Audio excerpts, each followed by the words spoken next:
Supreme court की जज बीवी नागरत्ना जी, जो खुलकर दबंग तरीके से सरकार के खिलाफ बोलते हैं, सरकार की खामियों के खिलाफ, सरकार की गलतियों के खिलाफ।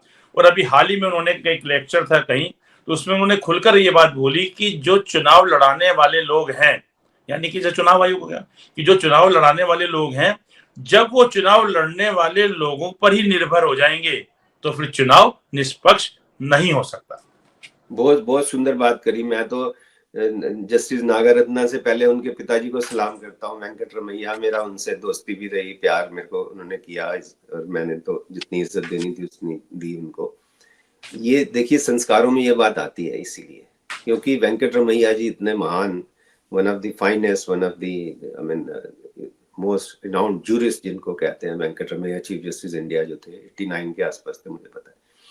तो उनकी बिटियां हैं ये, उनके जो जस्टिस नागरत्ना, तो संस्कार और जीन्स तो वही है ना, तो वो भी ऐसा तगड़ा बयान देती हैं। और तभी हमने पहले भी ये बात चर्चा की थी कि मेरे को सुप्रीम कोर्ट के जज ही फोन करके कहते हैं कि अशोक आजकल एक ही मर्द है सुप्रीम कोर्ट में और वो महिला है।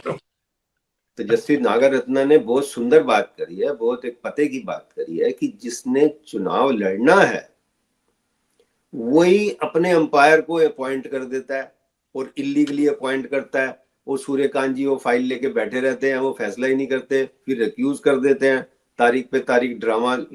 एक्चुअल महेश जी हो क्या रहा है, देश को ये ज्यादातर जज जो हैं और मंत्री हैं और जो सरकारी लोग हैं, ये सारे 145 करोड़ लोगों का पागल बना रहे हैं, बिल्कुल पागल बना रहे हैं। आप देखिए अंपायर, आप हम जब क्रिकेट खेलते थे तो हम अंपायर बनाते थे, तो आपका कोई दोस्त बन जाता था तो एलबी कह रहा है मैं तेरे को एलबीडब्ल्यू नहीं दूंगा, पर विकेट ही गिर गई तो मैं क्या करूंगा, एलबी नहीं दूंगा तेरे को, तो सही बात है, तेरे को एलबी नहीं दूंगा, रन आउट भी नहीं दूंगा, चल तू बचा लूंगा तेरे को, तू खुल के खेल, एलबी सब आगे आगे के खेल, एलबी नहीं दूंगा, तू सारी विकेटें कवर करके खेल। तो इन्होंने सारी विकेटें वो चुनाव आयोग को, ज्ञानेश कुमार नालायक आदमी, इतना नालायक तो है ही, नालायक तो बहुत लोग होते हैं, नालायक की हम बेइज्जती नहीं करते, लेकिन जो बेशर्म होता है वो बेशर्म भी है, मतलब उसको फर्क ही नहीं, सारी दुनिया को पता लग रहा है मतलब किसके किसके वोट काट दिए आपने, और सुप्रीम कोर्ट भी कह देती है अगले साल दे देगा। महेश जी ये तो अब ये सरकार की क्रिटिसाइज करते हैं, एक एक वोट के लिए पहाड़ों पे वो बनता था बूथ, एक वोट के लिए इतना पूरा मशीनरी जाती थी, एक वोट के लिए। आज वो कह रहे हैं अगली बार दे देना इनको। अब ना सूर्यकांत को, ना सुप्रीम कोर्ट को, ना ज्ञानेश को वोट की कीमत ही नहीं है, वोट की कीमत कोई है ही नहीं ना। एक्चुअल तो सही मायने में तो कोई वोट से जीत भी नहीं रहा है। सारी ये जो हो रही है ना खेल जो हो रहा है, ये सारा खेल ज्ञानेश कुमार कर रहे हैं, सीईसी जो बन गए हैं ना। ये पहले वो राजीव था नालायक, वो उसकी खबर ही नहीं, पता नहीं कहाँ है वो आजकल। इसका भी यही होगा, क्योंकि ये सड़कों पे चलने काबिल थोड़ी रह जाएंगे। नहीं, सही बात। आज ज्ञानेश कुमार को मैं चैलेंज करता हूँ, अकेला सब्जी लेने चला जा किसी जगह बिना सर पब्लिक लताड़ देगी क्योंकि सर इन्होंने जो कर मैं ये कह रहा हूँ, ज्ञानेश कुमार ना अकेला सब्जी लेने चला जाए कहीं, किसी भी मार्केट, किस देश की किसी सब्जी मंडी में क्या के चला जाए कि मैं आज सब्जी बैंगन लेने जाऊंगा, बीवी ने भेजा है। ये इतने बेशरम है, इनको घर से नहीं निकल, इनके बच्चे नहीं निकल सकते हैं। बच्चों को पोजीशन दिला रही है, जिन बच्चों को ये पोजीशन दिलाते हैं, वो भी मैं आपको यहाँ बैठे बात बता रहा हूँ, जिन बच्चों को ये पोजीशन दिलाते हैं उनका भी बेड़ा गर्क कर रहे हैं, क्योंकि उनके भी ऑफिस वाले तो यही कहते हैं ना, क्योंकि ये ज्ञानेश की लाडली है, इसका क्या भैया, मैं लेट नहीं आ सकता, ये जब मर्जी आए जब मर्जी जाए, क्योंकि ये तो ज्ञानेश की बेटी है और ज्ञानेश सरकारी आदमी है, ज्ञानेश तो ब्लू व्हाइट बॉय है सरकार के। तो ये तो बिल्कुल नागरत्ना जी ने बिल्कुल सही बात करी है। मैं कह रहा हूं कि देश को जो चुनाव लड़ने वाले लोग जो हैं वही अपना अंपायर घोषित कर दें कि ये बनेगा और उसको इलीगली बना दें, is as good as mathematics. Mahesh ji, अगर आप कहो कि मेजोरिटी से बनेगा, एक प्रधानमंत्री होंगे, एक होम मिनिस्टर होंगे और एक ओपोजिशन लीडर, तो मेजोरिटी क्या, वो तो टोटल मेजोरिटी कोई, वो थोड़ी आपस में डिफर करेंगे। कितना पागल तभी मैं पागल बना रहे हैं यार लोगों का। ये एक गांव का बंदा भी, मतलब जो मैं कह रहा हूँ कोई भी आदमी जो स्कूल नहीं भी गया उसको भी ये लॉजिक तो समझ आता है ना कि इलेक्टोरेट कॉलेज ही अगर आप वोट ही वही बना रहे हो। मेन बात ये है, अब इन्होंने ऐसा कर दिया है कि अब वोटर नेता नहीं चुनता है, अब भारत में नेता वोटर को चुनता है कि तेरा वोट मेरे को पड़ सकता है, तेरा वोटर लिस्ट में रहेगा, तेरा ममता को जा सकता है, कट गया। स्टालिन को जा क्या सकता है, कट गया। अखिलेश को जा सकता है, कट गया। तेजस्वी को जा सकता है, कट गया। कांग्रेस को जा सकता है, कट गया। वोट तेरे कट गए। तुम सीधा जो वहां माथा टेकेगा, जो दिखेगा कि ये वोट देगा, और हिसाब से तो ये तब भी नहीं जीतते, उसमें भी फिर हेरा फेरी। आप सोचो, वो बता दें पाराकला कितने इंटेलिजेंट और कितने एक अच्छे इंसान है, उन्होंने बताया कि कितने 7 लाख वोट पड़ गए। बताइए, रात को मतलब मशीनरी बंद होने के बाद 7 लाख वोट पड़ गए। वो उसमें पता नहीं कैसे बटन दबाते हैं, क्या क्या करते हैं, बेड़ा गर्क कर दिया देश में। कोई मिनट पार्लियामेंट, मैं तो हमेशा कहता हूँ पार्लियामेंट को मेरे को सम्मान करे, मैं साबित कर दूंगा, कोई डेमोक्रेसी नहीं है। पार्लियामेंटेरियन ही 90% जो है वो चोर भर्ती हो गए हैं। 90% से ज्यादा चोर हैं, और एक पार्टी के तो 99% चोर हैं। वो जो नारे लगाते हैं, अब की बार कैसे नारा लगा सकते हो? आपको इसके लिए भेजा पार्लियामेंट में? आप बताओ देश के लिए क्या कानून होना चाहिए, क्या कानून नहीं होना चाहिए, कैसे सबको दाल रोटी मिले, शिक्षा मिले, चिकित्सा मिले, उस पर चर्चा ही नहीं होती। आप ये देखिए, चर्चा हो ही नहीं रही। चर्चा किस पे करते हैं? वो नेहरू को गाली दे देंगे, इंदिरा को गाली दे देंगे, ये चर्चा होती है। वही बनते हैं। आप ये देखिए ना, गाली देने वाला अगर बनता है कुछ, तो उसको बनाने वाला कौन है? तो गाली देना क्वालिफिकेशन हो गई है, पहले डिसेंसी थी। आप देखिए, जो वाजपेयी और नेहरू के भी जो डायलॉग होते थे अंदर पार्लियामेंट में, एज इवन ओपोजिशन जो होती थी, वो मनभेद नहीं थे, मतभेद थे, एक दूसरे का इज्जत करते थे, एक डिसेंट डेमोक्रेसी थी। जो पिछले 12 साल से वो डिसेंट डेमोक्रेसी का तो खत्म ही हो गया, डिसेंसी भी खत्म हो गई, डेमोक्रेसी भी खत्म हो गई। तो नागरत्ना जी के मैं 100% बात को सपोर्ट करता हूं कि इसका कोई औचित्य नहीं है। चुनाव मीनिंगलेस हो गया, फ्रॉड हो गया, is the big big big fraud. जैसे महामानव होते हैं, ऐसे महा फ्रॉड है।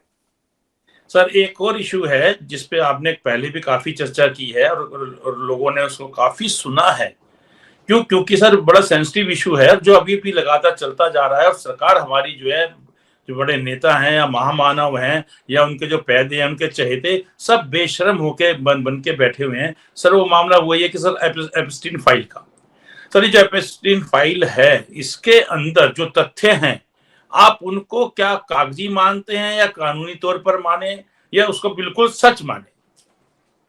आप ये देखिए, एक व्यक्ति बिशर्मपुरी, उसको नाम मैं बिशर्मपुरी कहता हूँ, सब दोस्तों को समझ आ रही है क्या बोल रहा हूँ। बिशर्मपुरी जो है वो मंत्री भी बन जाता है।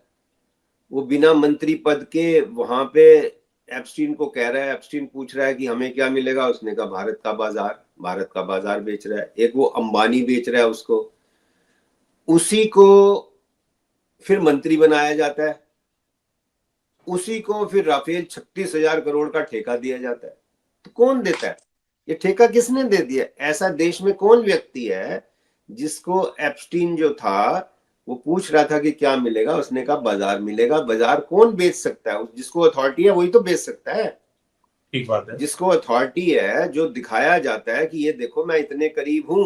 उसने कहा लीडरशिप, आपको ध्यान है वर्ड पता क्या यूज किया अंबानी ने? Leadership wants this, leadership wants you to help us.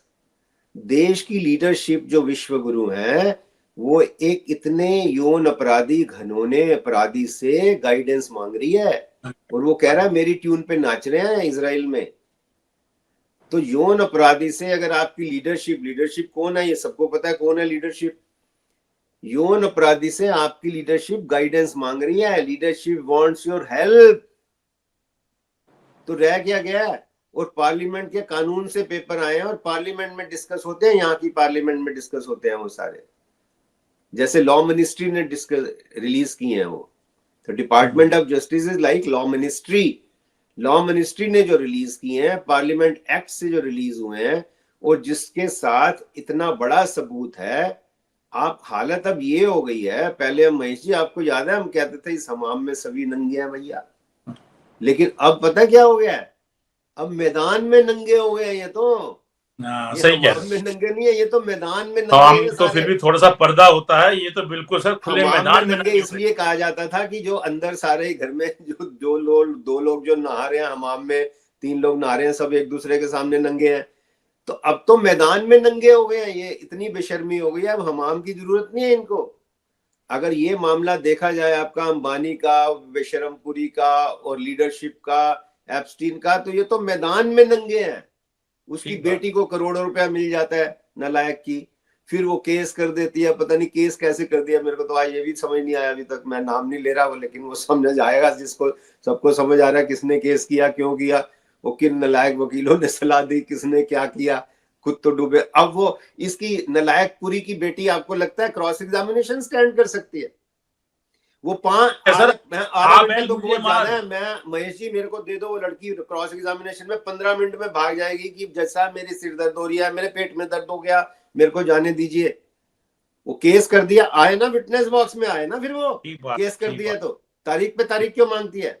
Witness box में आए उसकी बेशरमपुरी की बेटी, तो मैं बता दूंगा अगर 15 मिनट में पेट दर्द ना हो जाए तो आप मेरा नाम बदल देना। 15 मिनट में भागेगी वो, सिर दर्द हो गया सर जाने दीजिए, माफ कर दीजिए मैं केस विड्रॉ कर रही हूँ। उसको कोई तगड़ा वकील, कोई लायक वकील, कोई 1 साल का बच्चा क्रॉस कर दे उसको, मैं जानता हूँ कई इतने अच्छे अच्छे बच्चे हैं जो लॉ स्टूडेंट कर दे क्रॉस, वो भाग जाएगी। और ये बेशरमपुरी भी भाग जाएगा, सर हम विड्रॉ कर रहे हैं सर केस। ये तो धमकियां दे रहे हैं सिर्फ, ये सिर्फ धमकियां दे रहे हैं, जैसे सूर्यकांत धमकियां दे रहे हैं ना वहां बैठे हुए, will catch the bull bye horn. ये डायलॉग मैं उनको बताना चाहता हूँ, ये डायलॉग अजीत और अमरीश पुरी बोलते हैं, ये डायलॉग प्राण बोलता है, ठीक है, अमजद खान बोलता है ऐसे डायलॉग। आपको शोभा नहीं देता, आपकी कलम में इतनी ताकत है, उसका इस्तेमाल करो। धमकियां मत दो लोगों को, धमकियों के लिए नहीं बुलाया। ये अगर केस, मैं आपको बता रहा हूं, ये जो डायलॉग बोला है ना सूर्यकांत ने, will catch the bull by the horn, proper अगर इन्वेस्टिगेशन हो रहा है, इस पे केस चलना चाहिए इंटिमिडेशन का। 145 करोड़ में से कोई भी ईमानदार आदमी केस कर सकता है सूर्यकांत पे, इस डायलॉग पे कि you are this is criminal intimidation by chief justice of India, criminal intimidation by sitting supreme court जज, sitting supreme court chief justice. कहां ले आए महेश जी आप? आपने ग्रेसफुल लोग देखे हैं वहां पे कुर्सी पे, ऐसे नहीं देखे जो धमकियां दे, गुंडागर्दी करें, ऐसे डायलॉग बोले। विल क्या, मैं तो उसको पढ़ के हैरान, मैंने 3 पेपर से कंफर्म किया, मेरे जर्नलिस्ट दोस्त हैं उनसे कंफर्म किया, ये बात कही है, कहता है हाँ कही है यार, तभी तो हमने लिखी है, हमने ऐसे नहीं लिख दी, तभी ऐसे नहीं लिख देंगे। बताइए, मैं तो हैरान रह गया कि सिटिंग सीजेआई ये धमकी दे रहा है देश को, will catch the bull by the horn. आप दादा हो क्या, अमजद खान हो क्या, अमरीश पुरी हो? वो तो इतने अच्छे इंसान थे, जो आपको पता है ये प्राण और अमरीश पुरी, ये लोग इतने अच्छे, ये इतने अच्छे अच्छे लोग हैं, ये डायलॉग बोलते थे ना खाली। इन्होंने डायलॉग नहीं बोला, इन्होंने तो धमकी दी है। किसने स्क्रिप्ट, कौन इनकी स्क्रिप्ट तैयार करता है? और वहां डिबेट कराते हो वंदे मातरम की, डिबेट वंदे मातरम की करा रही हो। वंदे मातरम की सोल है मधुर भाषणम, मधुर भाषणम, वाणी ऐसी बोलिए मन का आपा खोए, और उनको शीतल करे आपन शीतल होए। ये इन्होंने नहीं पढ़ा है और कुर्सी पे बैठ गए। ये बिना पढ़े किसी को कुर्सी पे बिठाना ही नहीं चाहिए, जिसको बात करनी नहीं आती, जो धमकी दे रहा है, शिष्टाचार खत्म कर दिया आपने, उस कुर्सी का बिल्कुल अपमान किया। अगर मैं बता रहा हूं, अगर वाकई आज मैं सुप्रीम कोर्ट, पूरी सुप्रीम कोर्ट को कह रहा हूं, मैं आह्वान कर रहा हूं उनको, बाकी जजेस को, कि आप में से किसमें भी रीढ़ की हड्डी है, आप इस केस को चलाइए, सुमोटो नोटिस लीजिए कि this is contempt of court. आपको पता है इवन जज can be guilty of contempt of court. In this case justice Suryakant is apparently by evidence guilty of contempt of court. He has intimidated 145 crore people of the country. कि कोई सच बोलेगा अंदर कर दूंगा, सच मत बोलना। तो ये हाल हो गया है। तो वो आपने जो बात ठीक याद कराई कि ये जो नेता जो है वो बना रहा है, एक बेचारी वो नागरत्ना एक बोल रही हैं, उनके पास कोई मुकदमा नहीं लगता है सेंसिटिव। आप देख लीजिए, नागरत्ना के पास कोई सेंसिटिव केस नहीं जाएगा जब तक वो रहेंगी। सर मैं एक नया बात और करना चाहूंगा जस्टिस बीवी नागरत्ना जी के बारे में, कि अभी हाल ही में उनका एक और लेक्चर था कहीं, और उसमें उन्होंने बोला, उससे पहले बैकग्राउंड ये कि जब नोटबंदी आई थी तो उसका मामला यह था कि नोटबंदी संवैधानिक है या संवैधानिक है, तो 5 जजों की बेंच ने सुना था, जिसमें से 4 जजों ने कहा ये नोटबंदी ठीक है, लेकिन एक जज थे जिन्होंने बोला कि नहीं ये अनकॉन्स्टिट्यूशनल है, ये असंवैधानिक है, वो थी जस्टिस बीवी नागरत्ना जी। अब बीवी नागरत्ना जी ने एक लेक्चर हुआ है, ओपनली बोला है उन्होंने उसके अंदर कि जो नोटबंदी है ये काले धन को सफेद करने का एक बहुत बड़ा जरिया है। सर उन्होंने बोला कि जब पिछली बार जब इसका चलन था तो 86% करेंसी जो है वो 500 और 1000 रुपए की थी, और जब वापस आई तो 98% आ गई वापस। तो सर काला धन कहाँ रहा सर? वो आपने ठीक कहा, वो बार बार मेरे को या कुछ ना बन सके तो तमाशा बना दिया। आपने नोटबंदी लाए, आपने कहा मैं एक हफ्ते पे चौक पे आ जाऊंगा अगर ठीक नहीं हुआ, और Yes. ये अब रिकॉर्ड की बात है कि जो पहले 17 लाख था अब वो 34 लाख हो गया ब्लैक मनी। तो ब्लैक मनी भी नहीं सुधरा, बल्कि ब्लैक मनी, नागरत्ना जी ने ठीक बात करी, मेरा फिर से सलाम उनको, कि ब्लैक मनी वाइट हो गई और नई ब्लैक मनी क्रिएट हो गई। आप देखिए ना कितना बेड़ा गर्क किया है महामानव ने, कि नई ब्लैक मनी क्रिएट हो गई, पुरानी ब्लैक मनी वाइट हो गई। और आप कह रहे थे कि वो टेररिस्ट ले जाते हैं, टेररिस्ट अटैक बढ़ गए, पाकिस्तान हीरो बन गया इस टाइम। आपने देख लो, अब उस पर बात जाएंगे तो इतनी लंबी बात लंबी हो तो दूर तक जाएगी। तो वो तो आपने किया क्या, टेररिस्ट अटैक बढ़ गए, टेररिस्ट बढ़ गए, ब्लैक मनी बढ़ गई, ब्लैक मनी पहले जो थी वाइट हो गई। वाह वाह वाह, कमाल कर दिया। ये तो बिल्कुल वही नाले में से गैस बना दी आपने नाले में से गैस बना दी। अब तो सर रिश्वत का भी ऐसा मामला हो गया कि 1 करोड़ 2 करोड़ 5 करोड़ तो सिर्फ हम चर्चा करते हैं शब्दों में, नोट इधर से उधर हो रहे होते हैं सर। एक मामूली कर्मचारी, मामूली अधिकारी के पास करोड़ों रुपया मिल रहा है। मतलब कितना पैसा इनके पास आ रहा है, कितना पैसे को खपा रहे हैं। आपने अच्छी बात कर दी कि मामूली मामूली। अब तो मैं खासकर जुडिशियल, मेरे तो सब, क्योंकि छोटे भाई बहन है मेरे, जब अगर दोस्त रिटायर हो गए 21 में, तो इसका मतलब 21 के बाद जो भी है जज यहाँ बना हुआ है वो मेरे से जूनियर होगा या होगी। तो मैं उनको, छोटे भाई बहनों को ये सलाह देता हूँ कि अपनी गिराबान में झांको, कोई भी मुकदमा 8,000 करोड़ से कम आए उसकी बेल रिजेक्ट मत करो। 8,000 करोड़ तक का तो सुप्रीम कोर्ट ने अलाउ कर दिया है हेराफेरी, कि उस पर केस ही नहीं चलेगा। तो किसी से भी पकड़े जाते हैं 8,000 करोड़ से कम पे, हर एक, मैं तो वकीलों को भी अपने दोस्तों को सलाह देता हूं, जब भी बहस करो कहना जी 8,000 करोड़ पे तो सुप्रीम कोर्ट ने FIR भी नहीं की, तो आप मेरी 8,000 करोड़ पे तो हाँ, सुप्रीम कोर्ट की एक गाइडलाइन बोल लीजिए, सुप्रीम कोर्ट का जो एक अथॉरिटी है कि सर ये एग्जम्पशन है। नहीं मैं आप, अरे हम अथॉरिटी कैसे साइड करते हैं, हम यही तो कैसे हम साइड करते थे कि सर ये देखिए 5,000 करोड़ में सुप्रीम कोर्ट ने ये कहा था। Yes. ये एक वैलिड बहस है। मैं मिसगाइड, मैं बच्चों को, खासकर अपने जो छोटे भाई बहन है उनको कह रहा हूं कि वैलिड बहस है कि जैसा 8,000 करोड़ पे आपको पता है, जो वो 100 साल पुरानी NGO के जो महामानव ने कहा था, उनसे जो 8,000 करोड़ मिले थे बैंक के खातों में, तो सुप्रीम कोर्ट ने उस पर FIR भी करने से मना कर दिया था। तो इसको मैं तो बेल ही मांग रहा हूं, मैं कौन सा बरी करा रहा हूं, तो बेल तो दे दीजिए। मेरा क्लाइंट तो ऑलरेडी अरेस्ट हो चुका है, जेल में है, मैं तो बेल मांग रहा हूं उसे। मैं तो बेल, ये एक मुकदमा ये अलग से चलाइए आप, ताकि सारे बच्चों को कम से कम उनको बेल लेने में तो मदद मिले, और कम से कम जिस जज में जमीर है, जिनका जमीर है वो तो बेल देना शुरू करें, जिनका नहीं है वो तो महामानव से पूछेंगे, वो तो ऊपर पूछेंगे। जैसे उसने वो खेड़ा में मैंने सुना रिजर्व कर दी, क्या कर दी, वो तो पूछ के फैसले करते हैं। 99% आज हालत मैंने बताई थी आपको, पूछ के फैसले करते हैं, या इशारे पे करते हैं, या पूछ के करते हैं या इशारे पे करते हैं। तो कि इशारा उनको क्या है, उनको इशारा यह है कि इसकी रिजेक्ट होनी चाहिए, ये महामानव का आदमी ने, इसकी रिजेक्ट कर दो, नंबर मिलेंगे। अगर बेल करोगे तो मर जाओगे, बिल्कुल आगे प्रमोशन नहीं होगी। जो कुरैशी का कर दिया, जो मुरलीधर का कर दिया।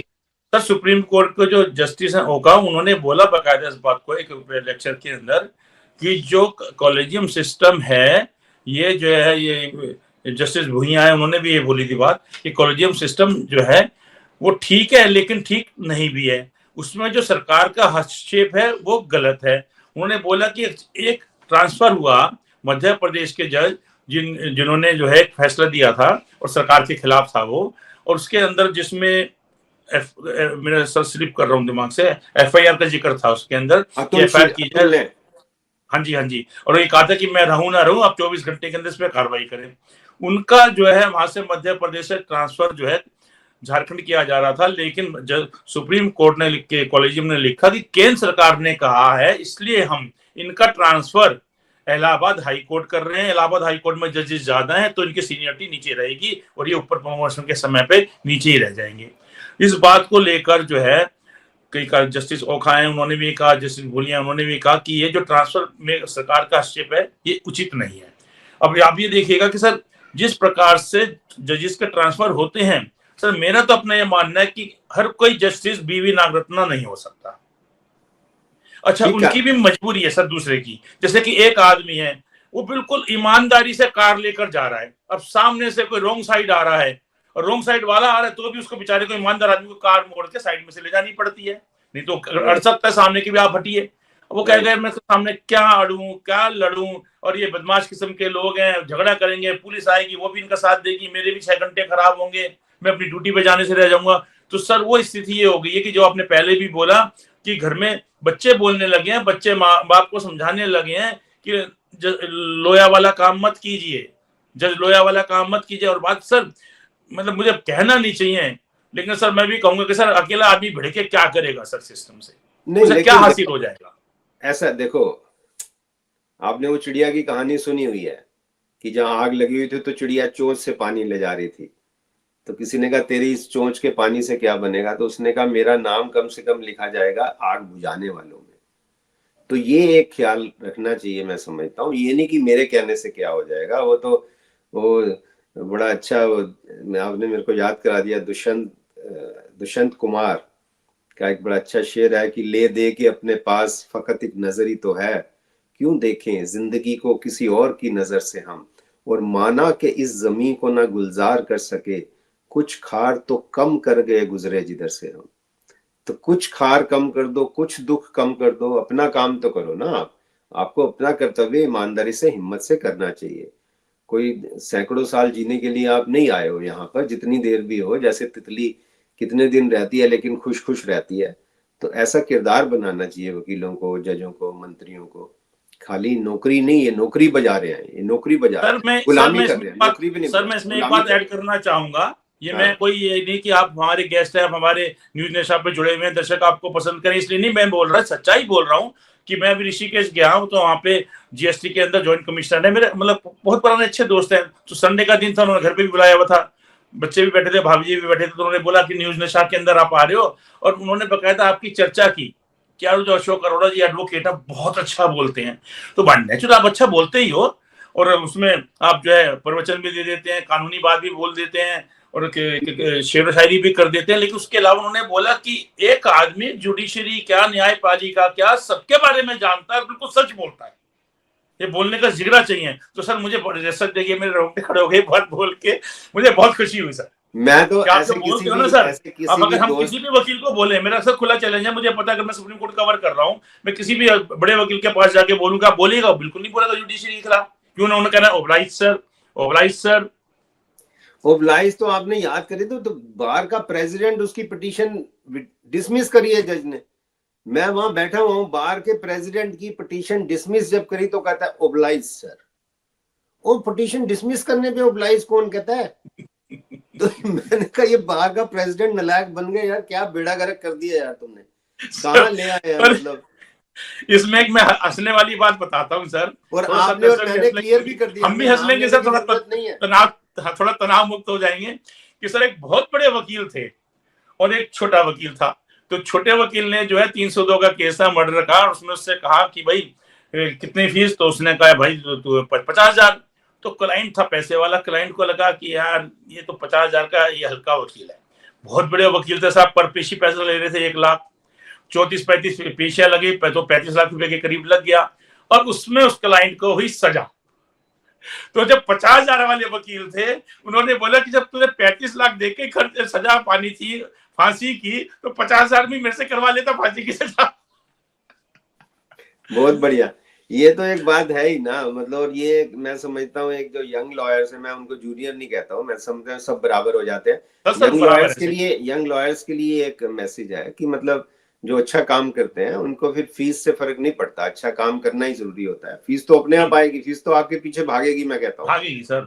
जिस दिन आपको चमत्कार को नमस्कार है तो फीस के पीछे नहीं भागना। हम ज्यादा दूर नहीं जाए, अगर ये कोई जो नए एडवोकेट्स हैं, यंग एडवोकेट्स हैं, अगर उनमें जो भी बहुत अच्छा आर्गुमेंट कर रहा होता है तो सर जजेस उसको पहचानते हैं, इवन जो बाकी जो वकील उनको भी अच्छा लगता है। मैं आपके नाम लेना चाहूंगा सर कि मैं कोई ये नहीं कि आप हमसे जुड़े हैं इसलिए बड़ाई करूं, सर हम आपसे जानबूझ के जुड़े हैं, आपकी वजह से जुड़े हैं, आप हमसे नहीं जुड़े, हम आपसे जुड़े हैं सर। उसकी वजह मैं आपको बताता हूं, क्योंकि सर 30-32 साल से हम रिपोर्टिंग कर रहे हैं, तो हमने भी सर पहले लोअर कोर्ट की फिर हाई कोर्ट की, अब सुप्रीम कोर्ट की कर रहे हैं। तो नीचे से सीधा ऊपर नहीं कहें सुप्रीम कोर्ट, हमें ट्रायल का भी पता है, अपीलेंट कोर्ट क्या होती है, हाई कोर्ट उसका भी पता है, और सुप्रीम कोर्ट का भी पता है। सुप्रीम कोर्ट में तो जमानत भी मांगी जाती है तो संविधान के आर्टिकल पे मांगी जाती है, अनुच्छेद पे मांगी जाती है। तो लेकिन सर आपका भी हमने देखा है कि आप लोअर कोर्ट से, हाई कोर्ट से, सुप्रीम कोर्ट से कहां तक पहुंचे सर, आपको सम्मान पे हम सर सल्यूट करते हैं इस बात के लिए, और यही वजह है कि हम आपसे जुड़े हैं। मैं तो इसका इतना ही जवाब दूंगा, फिर अच्छी बात है ये आज मुकदमा चल रहा है तो, कि सबको मेरी माँ ने ये सिखाया था कि अगर कोई तारीफ करे तो ये बोल देना 2 लाइन की उनके कर्म है, उनकी मोहब्बत, क्या मेरे नगमे, क्या मेरी हस्ती, मेरी कोई औकात नहीं है, आपका धन्यवाद है, मैं तो आपका धन्यवाद कर सकता हूँ। चलिए सर आज अच्छा लगा, मिलते हैं सर, बात करते रहेंगे। बहुत इंपॉर्टेंट, आपने 145 करोड़ के लिए ये मुकदमा किया यहाँ पे। I am grateful to you and मैं कॉन्ग्रेचुलेट करता हूँ न्यूज नशा को और महेश आपको सबको। Thank you.